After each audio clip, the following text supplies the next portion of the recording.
Boa noite para todos, né? Estamos nos encontrando novamente para a nossa preleção que antecede os nossos trabalhos, né? O nosso tratamento espiritual, né? Então, vou pedir a todos nesse momento que fechem os seus olhos, procure serenar os seus pensamentos, sentando de forma confortável e relaxada.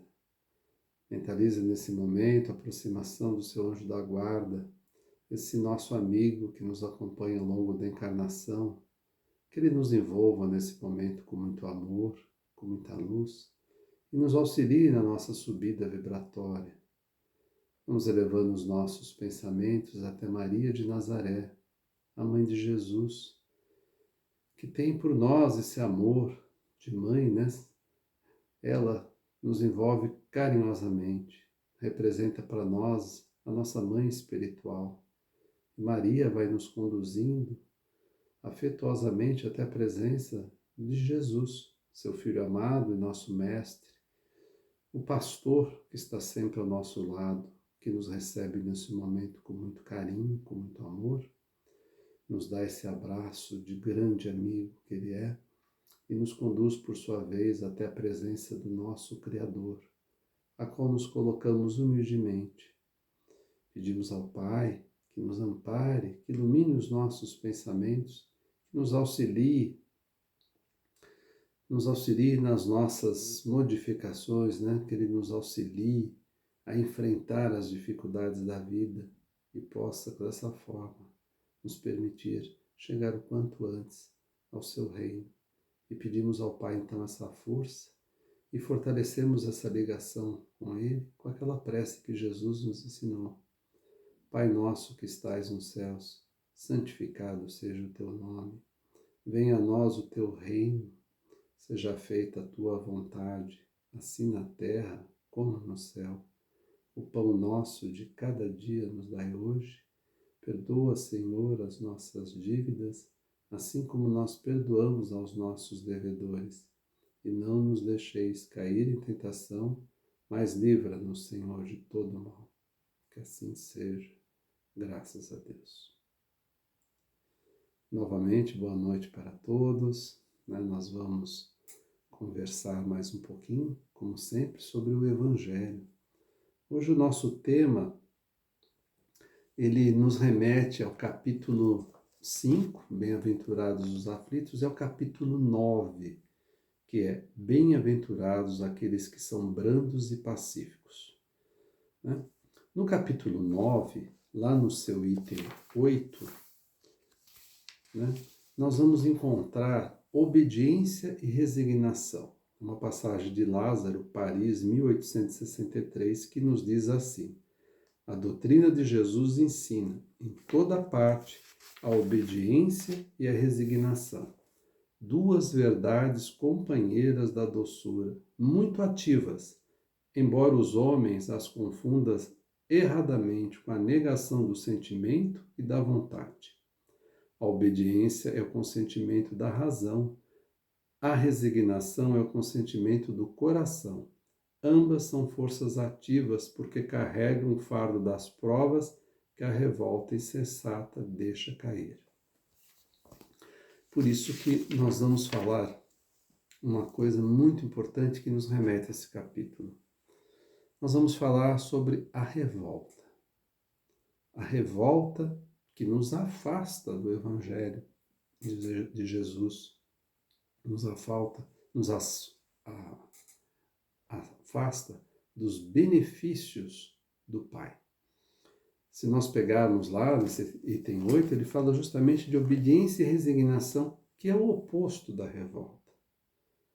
Mas a gente precisa entender o que é a revolta, por que ela existe, quais os mecanismos, que disparam esse sentimento. Bom, vamos entender, que ao longo da nossa existência nós passamos por diversas situações. Muitas delas não são exatamente o que nós planejávamos, algumas inclusive nos pegam de surpresa. Quando, por exemplo, uma pessoa amada, um ente querido, vem a falecer subitamente, ou até mesmo vem a falecer em decorrência de alguma doença, né, por meses em sofrimento, ou quando nós mesmos somos diagnosticados com uma doença grave que vai trazer algum tipo de sofrimento, ou quando passamos por uma situação, né, de escassez, perdemos um emprego, por exemplo, perdemos uma fonte de renda e vamos passar por dificuldades. Muitas delas, inclusive, podem ser realmente de difícil enfrentamento, né? E todas essas situações, algumas vezes, podem ocorrer até simultaneamente, né? A doença, a perda de algum ente querido, situações que vêm quando nós não esperávamos, né? Podemos perder também uma pessoa que amávamos, não às vezes pela partida para o reino espiritual, mas às vezes porque por uma decisão, né? Uma decisão da pessoa desejar ter outro caminho na vida. E todas essas situações, elas exemplificadas aí, claro, né? Esses exemplos, são situações que podem nos conduzir a um estado de revolta. Revolta essa que pode vir com a ira, pode vir com uma grande raiva, pode vir com uma depressão, né, seguida de uma depressão, com uma não aceitação. A revolta é uma não aceitação de um estado, né? Mas acima de tudo, ela é o oposto daquilo que a gente colocou, da obediência, da resignação, que são essas forças, né? Veja só, falando um pouco mais da cólera, que às vezes pode se apoderar nesse momento de revolta de nós. Então, às vezes, a revolta é tão grande que vem até uma cólera nos possuindo, com vontade de quebrar tudo, de não aceitar nada, de derrubar, destruir até mesmo aquilo que nos causou uma grande ruptura dos nossos sentimentos, no sentido de uma agressão, às vezes, né? Todas essas situações aqui colocadas, elas sem dúvida alguma nos traz no dia a dia, né, ou nos trazem, né, desequilíbrios de difícil enfrentamento. Então, quando nós passamos por uma situação dessa, não se vem aqui dizer que nós teremos a serenidade imediata de enfrentar. Muitas vezes nós vamos passar por dias e horas como passando por um pesadelo, dependendo do que ocorreu conosco. E é natural, nessas primeiras horas, às vezes, que sejamos tomados por algum sentimento mais negativo, mas que deve ser enfrentado. A primeira coisa que nós temos que entender é porque o Pai, que é amor, né? Um Pai amoroso, um Pai que nos quer bem, permitiria que passemos por uma situação dessa. É porque Ele é Pai. Todo pai tem por desejo que seus filhos cresçam, que seus filhos se desenvolvam. Muitas das situações que nós passamos, das aflições, são decorrências, inclusive, de outras encarnações, outras vidas, daquilo que nós efetivamos, né, contrários aos ensinamentos do Cristo, e que com isso, né, levantamos para nós uma carga negativa não é exatamente a palavra, mas uma carga que vem para que façamos um ressarcimento na contabilidade espiritual. É o karma. O karma é quando nós agimos contrários à lei, às leis de Deus, né? Principalmente a lei do amor, e isso gera uma reação que em algum momento nós, quando tivermos mais condições de entender essa reação, vamos passar por essa provação. Dependendo também das nossas atitudes nessa nossa vida, elas poderão ser, né, essas reações poderão ser atenuadas ou não. Por exemplo, se nós somos pessoas que que praticam o bem, a caridade, que auxilia o seu próximo, que já está num processo de reforma íntima, muitas vezes passamos pela aprovação de uma forma diferente. Ou a carga é atenuada, ou ela poderá ter uma visão dentro de nós diferente, mais tênue. Vamos entender esse mecanismo. A revolta, ela é uma manifestação do nosso orgulho e ela causa dentro de nós justamente a não aceitação da situação. Por exemplo, aquele que almejava uma situação material estável, quando destituído disso, de uma perda, ou mesmo já nasceu numa situação que não tem aquilo que ele almeja, né, de bens, ele pode entrar num processo de frustração e revolta. E isso pode ser intensificado até da pessoa se achar no direito de tirar propriedades, bens de outras pessoas. E ao fazer isso, caso ele venha a fazer por esse sentimento de revolta, ele vai incorrer num karma em outra vida, onde ele terá que passar por uma nova lição. Muitas vezes, uma lição da repetição, né, de alguns atos. Então, por exemplo, dele perder novamente o que tinha, para que ele desenvolva a compreensão de que aqueles bens não são os responsáveis, na verdade, pela felicidade. A verdadeira felicidade está na prática do amor, né? Então, algumas das nossas reações lá do passado, né, virão como sentimentos de provação para que passemos por um aprendizado, um crescimento.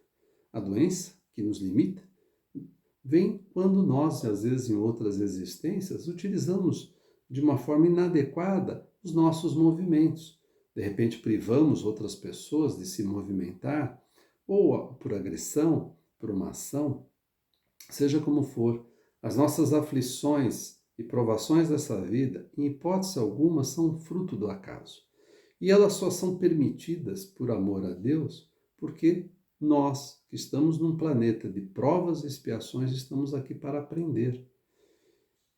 E, nesse aprendizado, somos submetidos às vezes a pressões, como o diamante, que suporta a grande pressão e temperatura da nossa crosta e se transforma de carvão em diamante. Então, as provas, que também às vezes escolhidas por nós mesmos antes dessa encarnação, vêm não para nos punir, para nos machucar, para nos causar algum malefício, mas acima de tudo elas vêm para nos ensinar. E aí vem o principal. Passar por provas, todos nós vamos passar. Como vamos passar é que vai delimitar se no futuro passaremos ou não por outras provas. Se nós abraçarmos o Evangelho do Cristo na sua prática, teremos um santo remédio para as aflições. Porque no Evangelho estão aqui as palavras que trabalham o nosso coração e a nossa mente, nos auxiliando a enfrentar com serenidade aquilo que nós sabemos que cedo ou tarde vai ocorrer.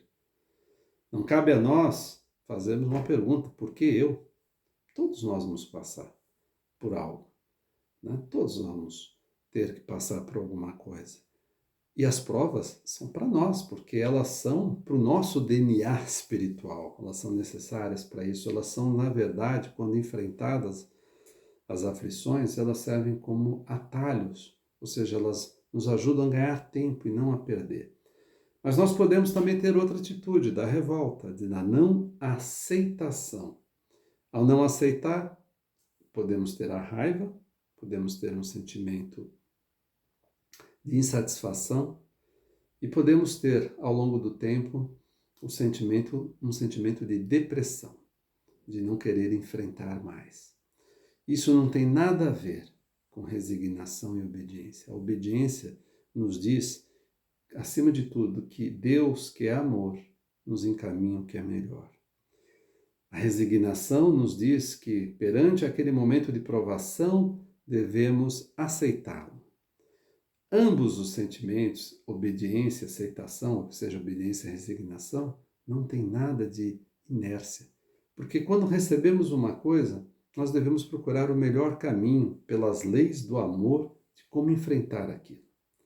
Se nós verificamos que perante uma doença a medicina não tem nada que fazer, deve vir ali o aprendizado de como enfrentar aquela doença com o otimismo, com a serenidade, com a necessidade, inclusive, de ser até mesmo aquele que demonstra para a humanidade que, apesar de tudo, nós nos ligamos ao Pai. Eu me refiro a uma demonstração, mas é uma demonstração íntima da aceitação. quando nós colocamos no dia a dia a percepção de que este corpo vai acabar. A forma como ele vai acabar será em função do que necessitamos, ou em detrimento do que praticamos lá, ou em detrimento do nosso futuro, mas tem a ver conosco. O corpo vai se desgastar. Ele vai, um dia, parar de funcionar. Mas e o espírito, que é imortal, não? E daqui ele leva as experiências para lá de como ele deu o enfrentamento perante as dificuldades passadas. Então, se foi uma doença e ele conseguiu ter o enfrentamento da serenidade, da percepção de que ele precisa passar por aquilo, de buscar, mesmo dentro da doença, ser útil, né? Não trazer um peso, ou minimizar o máximo possível o peso para aqueles que o cercam, de conseguir ter a percepção de que logo, logo tudo vai acabar e ele vai reencontrar, inclusive, lá no reino espiritual, aqueles que ele amava, aqueles que já partiram. Se ele carregar isso, ele vai ter dentro de si uma resignação ativa, porque ele não se entregará àquela depressão, aquele sentimento, ao derrotismo, né? Então ele vai lutar. E isso é muito importante. Mesmo quando nós perdemos também uma pessoa querida, e aquela nossa saudade vem nos judiar o coração, vem também o ensinamento. Às vezes aquela pessoa que Deus permitiu que ela partisse, retornasse para a pátria espiritual, teria aqui um enfrentamento terrível. Às vezes viria uma doença prolongada, um problema muito sério, ou até mesmo ela se perderia no caminho dessa encarnação, e veio aí a misericórdia de Deus conduzi-la para um local mais adequado, que é a pátria espiritual. Aqui onde nós estamos é que, na verdade, é um local de privações, aqui é a prisão. Tenhamos sempre esse entendimento. O planeta é a prisão. Quem parte daqui, seja em que estado for, seja em que idade for, está se libertando. Muitas vezes até o prêmio. Um prêmio pelas suas atitudes do bem, e ele já parte, liberto daqui. Então nós tenhamos a necessidade, temos a visão de que a melhor forma de enfrentarmos e desenvolvermos em nós a obediência é, primeiro, o conhecimento das questões espirituais. Número 2, o trabalho intenso da reforma íntima, nos analisando perante esses momentos, como reagimos? Reagimos com rancor, com raiva? Por quê? O que eu posso fazer para não enfrentar mais assim?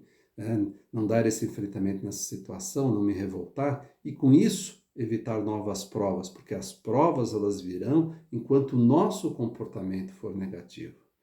Um alerta muito sério. Somos energia condensada, comandada, na verdade, pelos nossos pensamentos, pelas nossas emoções. Ou seja, nós desenvolvemos as nossas doenças. E como um grande processo de cura é evitarmos os pensamentos negativos e até mesmo colocarmos os pensamentos positivos para que o nosso espírito possa potencializar energias que podem ou nos levar até mesmo à cura, ou potenciar os remédios, potencializar os remédios que tomamos, ou nos dar como podemos dizer, atenuar os efeitos daquela doença. Passaremos, todos nós passaremos, qualquer que seja a dificuldade, sob medida para o que precisamos. Temos então o discernimento, acima de tudo, de ter serenidade perante esses momentos, buscando em nós forças que podem ser ampliadas através da prece, através da ligação espiritual com o nosso Pai, a prece tão fundamental em todos os momentos e que nos traz, sim, bálsamos, o verdadeiro bálsamo para o espírito. Então, a prece, praticá-la sempre, não se desligar do templo espiritual, ou seja, ir na casa espírita ou ir no local onde você tenha contato com pessoas de religiões, seja qual for a sua religião, mas que você não se afaste do meio, para que você continue renovando os pensamentos, E ao fazer essa sua renovação, que as pessoas à sua volta também vão te ajudando, você vai com isso conseguindo mais forças para enfrentar esses dissabores da vida. os dissabores vão passar, todos eles. Todos os dissabores vão passar, porque eles têm início, meio e fim, né? Se for uma doença como eu coloquei, poderemos sim desencarnar e com isso nos libertar, né? Se tivermos o problema material, também passaremos. E qualquer que sejam os nossos problemas, a revolta só vai piorar, só vai nos trazer um malefício muito pior, tanto para o corpo, como também para aqueles que nos cercam. Vamos com isso nos conduzindo a um estado, né, que quem vai sofrer mais, quem vai potencializar o sofrimento seremos nós mesmos. Então, a resignação, ela é necessária para que a gente possa se libertar de nós mesmos. E essa obediência ao Pai é, acima de tudo, sempre a fé e a ligação, que o amor não mandará para você aquilo que você não tiver condições de enfrentar. Tenha certeza, você tem as forças para isso. Deus não dá o frio maior que o cobertor que você tem. A cruz que teremos que carregar será sempre proporcional às forças que temos. E, acima de tudo, o Evangelho de Jesus é o alicerce seguro para que a gente atravesse tudo isso com a paz necessária. Tenhamos, então, sempre esse entendimento de todas as nossas dificuldades. E que possamos agora, né, desse ensinamento que nós recebemos, retribuir um pouco. Vamos agora, finalizando a nossa preleção, fechando novamente os nossos olhos para fazer as nossas vibrações de amor e de luz. Vamos nesse momento, então, envolver todo o planeta Terra, desejando a paz, a união de todos, desejando o amparo para todos aqueles que nesse momento passam por um momento de dificuldade, que eles tenham a determinação de enfrentar esses dissabores com amor no coração, com a fé no pensamento, se conduzindo ao longo dessa vida para o melhor, para si próprio e para os que o cercam. Vibremos então por todos os países, vibremos por todos os dirigentes, vibremos pelos hospitais, vibremos pelos orfanatos, pelos asilos, vibremos por todos os lares, por todos aqueles que moram sob o mesmo teto. Vibremos humildemente por nós mesmos e vamos deixar uma vibração para que a espiritualidade aqui presente a conduza onde for mais necessário. Graças a Deus. E que a paz de Jesus acompanhe a todos nós, com muito amor, com muita fé. Boa noite.